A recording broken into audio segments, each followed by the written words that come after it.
Hello, welcome to our STEM project. Now I'll pass you over to my teammate Max.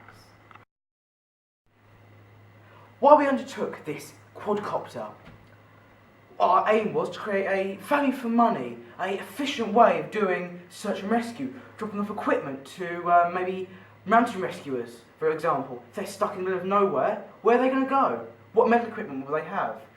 This will fill the gap. This should be able, and is able, to drop off certain medical equipment, e.g. defibrillators, medkits, first aid kits, anything really. We set out to investigate whether or not this could actually be possible, whether it could actually be possible to make something this relatively cheap compared to if you buy one of these brand new. It would be in excess of £2,000 for a decent one that could lift the equipment. This, all in, was around £1,500. I know you're thinking it's quite a lot of money, but think about it. What would you rather have? £1,500 or £3,000? Two of these, or one for someone else's? Some of the problems and challenges we faced when we were making this quadcopter was the fact of the original, if you can get this, steel chassis to it, or frame, and the original aluminium tubes bent from a previous crash, and also they weighed quite a lot. So therefore that could mean that we couldn't lift as much medical equipment, so people could not be as effective of dealing with the casualty.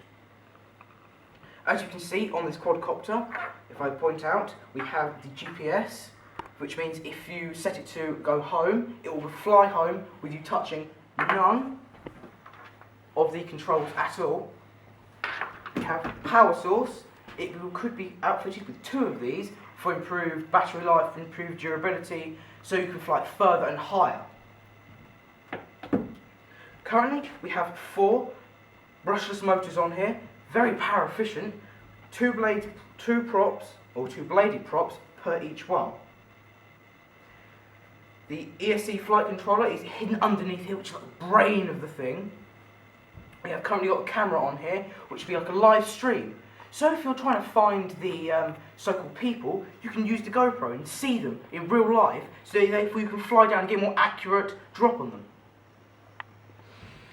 Some of the outcomes we may have had with this project is, or some of the problems we may have faced, is that we've found that it actually can lift 6 or how many kilos you can think it can. For example, we've held on to this before, and it was able to lift us off the ground. But think about it, we're 60 kilos. What could it do with 2 kilograms? Lot more. This is very light, so therefore it can, in theory, lift quite a lot. Because we've got a two-layered carbon fibre frame, it'll be stiff and rigid, so therefore it can lift quite a lot. Some of the improvements we have made with this is actually making it all carbon.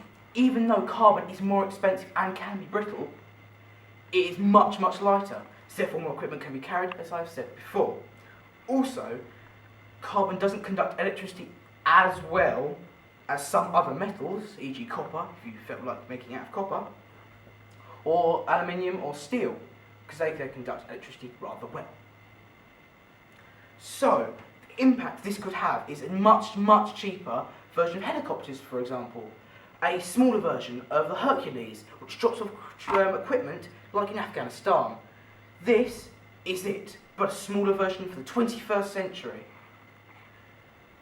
What more can I say, really?